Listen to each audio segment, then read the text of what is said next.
thọt ô mẹ nó tiền nó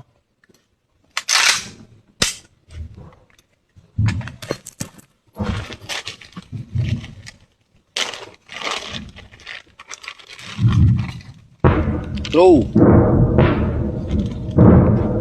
làm thả xa con trai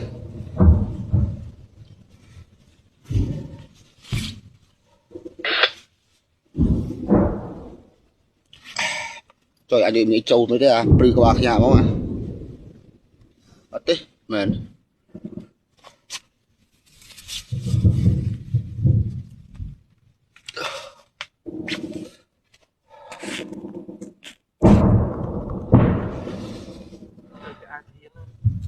hả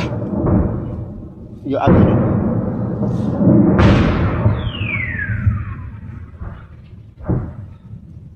apa raya mati apa rayanya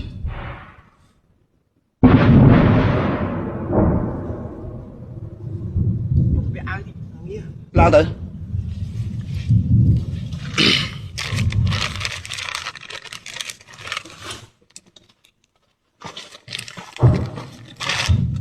thả xa con trai